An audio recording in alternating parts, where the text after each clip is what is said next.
कौन सा काम है जो 300 के ऊपर चाहिए? एक काम है, बताओ डूंगरगढ़ के लोगों, अगर इशारा समझ रहे हो आप तो। 400 पार क्यों चाहिए? क्योंकि इस देश का संविधान बदल दें और वापस इसमें मनुस्मृति का संविधान लागू कर दें। बताओ आप ये होने दोगे क्या? बताओ ये गलत कह रहा हूं क्या? क्या इस देश में संविधान बदलने की बात खुलेआम हो रही है कि नहीं? और तो छोड़िए, सबसे बड़े पद पर बैठे हुए व्यक्ति की आर्थिक सलाहकार लेख लिखते हैं संविधान पुराना हो गया है, बदल देना चाहिए। जैसे घर में उनके पिताजी पुराने हो गए, बदल देना चाहिए। ऐसे होता है? ऐसे कोई करता है? किस बात के लिए कर रहे हो भाई? मजाक बना रखा है। दुनिया का सबसे खूबसूरत संविधान अगर किसी देश के पास है तो सीना तान कर हम कहते हैं कि वो बाबा साहब डॉक्टर भीमराव अंबेडकर का दिया संविधान है जो भारत देश के पास है। क्यों? क्योंकि बाबा साहब डॉक्टर अंबेडकर को भी पता था कि समय बदलेगा तो इस संविधान में बहुत कुछ बदलाव भी करना पड़ेगा।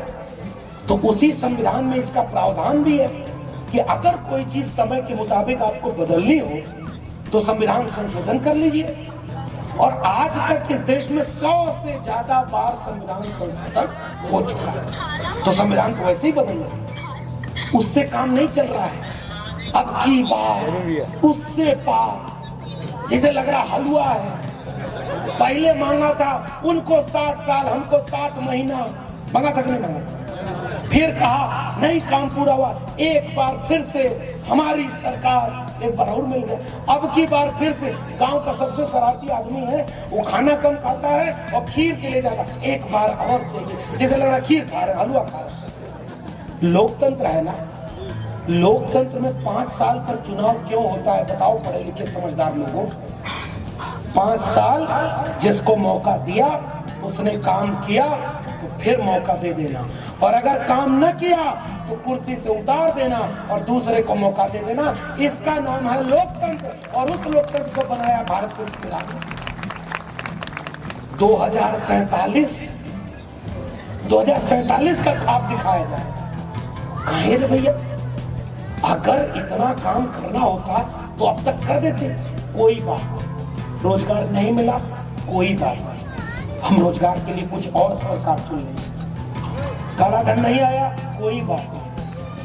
लेकिन संविधान बदलने की बात करने वाले सारे के सारे वही लोग क्यों हैं जो उन्हीं की पार्टी से। पार्टी का नाम लेने की जरूरत है? कोई जरूरत नहीं ना, समझ तो गए ना। जितने भी लोग नाम ले रहे सब उन्हीं की पार्टी के क्यों हैं? मैं दिल्ली में रहता हूँ, दिल्ली में एक जगह जंतर मंतर, गूगल करना। मैं देश का वो वाला नेता नहीं हूँ कि जो बोलूं उसके बाद गूगल करना पड़े कि सही बोले हैं कि झूठ बोल दिए। मैं सच बोलता हूँ क्योंकि मैं अभी भी प्रधानमंत्री, मैं एक सामान्य सा व्यक्ति हूँ जिसकी नौकरी भी उनके लोगों ने छीन ली। सही नौकरी भी छीन ली। एक वो नौकरी मिली थी पढ़ करके अपनी मेरिट पर, तो नौकरी इसलिए छीन ली कि देश भर में जाकर संविधान की बात क्यों करना, बिरसा फुले अम्बेडकर की बात क्यों करना है। इसकी नौकरी छीन लो तो बाकी नौजवान डर जाएंगे कि देखो भाई बोलोगे तो लक्ष्मण यादव की तरह नौकरी छीन ली जाएगी।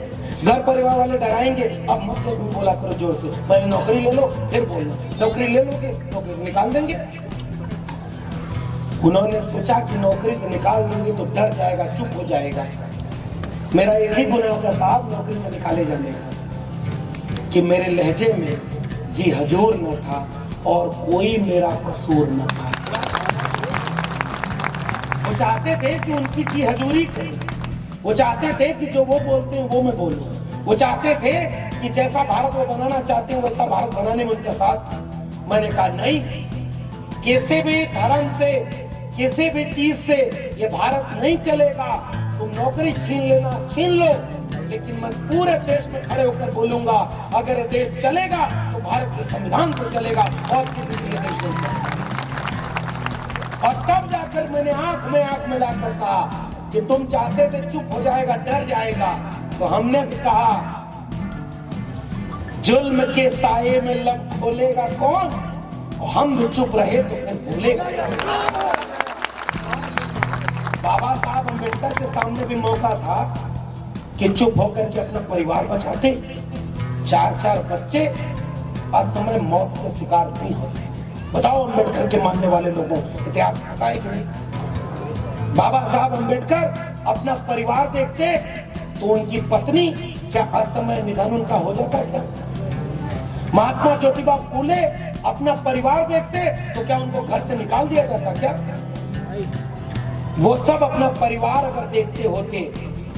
एक बार डॉक्टर अंबेडकर से उन्होंने एक विदेशी पत्रकार आया और आकर रात में पहुंचा बाबा साहब से मिलने।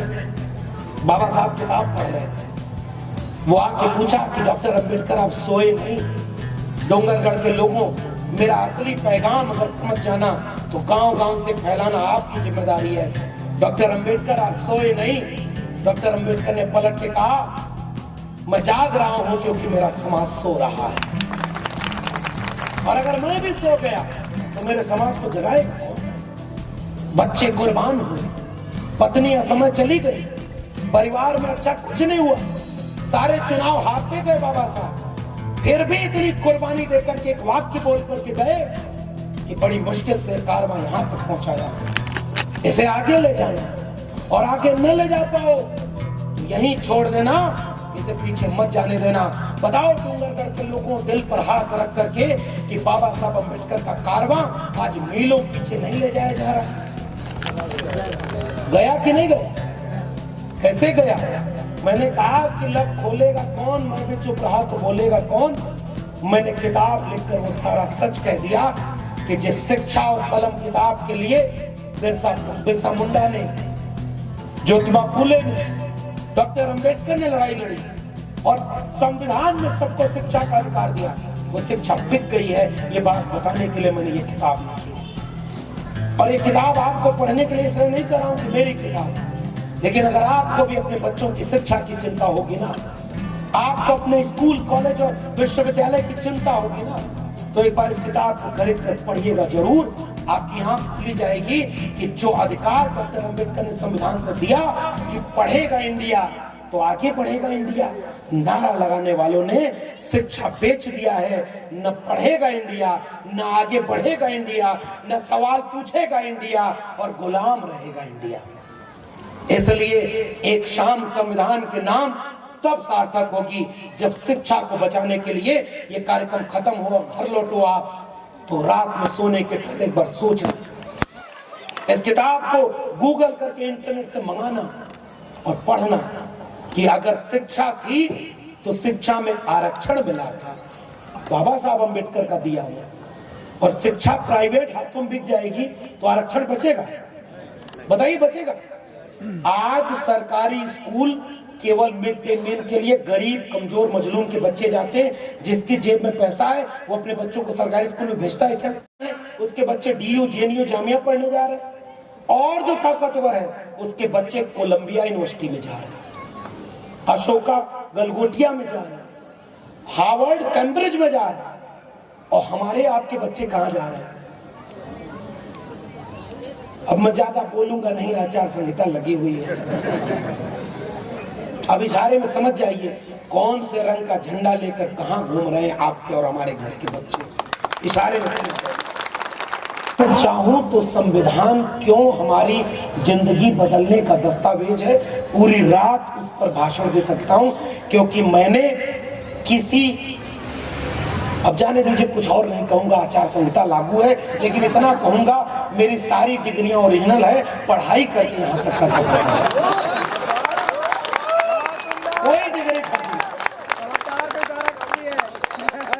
भाई। हम किसी के मैं आयोजक लोगों का सम्मान कर रहा हूं, इतना ताम झाम किए और पता चला इतना अच्छा कार्यक्रम हो और सुबह कोई और बवाल हो जाए, नहीं करना। अपने मिशन और अपने एजेंडे पर सीधे बात करना। तो हमने तो किताब पढ़ी ना, अपना इतिहास पढ़ा ना, तो हम तो रात भर संविधान पर बोल सकते हैं, वक्त भी बहुत है, रात भर हम लोग बात कर सकते हैं, लेकिन इस समय का सदुपयोग मैं करना चाहता हूं, आपकी इजाजत से करना चाहता हूं। संविधान महान है, ये तो हम जानते हैं, जो नहीं जानता उस तक आपको ये पैगाम पहुंचाना है। आप डोंगरगढ़ के पुराने लोगों, सम्मानित लोगों, आप बताओ क्या आपके यहाँ जातिगत लड़ाई नहीं हुई क्या? हुई कि नहीं हुई? संघर्ष हुआ, विचारधारा संघर्ष हुआ। गुरु घासीदास को मानने वाले लोग मुझे सतनामी कार्यक्रम में, बहुत बड़े कार्यक्रम में बुलाए और वहां जाकर बताया बड़ी लड़ाई लड़नी पड़ी है अपने सम्मान और स्वाभिमान का अधिकार दिलाने के लिए। जब भी किसी बौद्ध विहार में जाता हूँ वहां के लोग बताते हैं बड़ी लड़ाई लड़ी पड़नी है तब जाकर के बौद्ध विहार बना। बताओ गलत कह रहा हूँ, सही कह रहा हूं?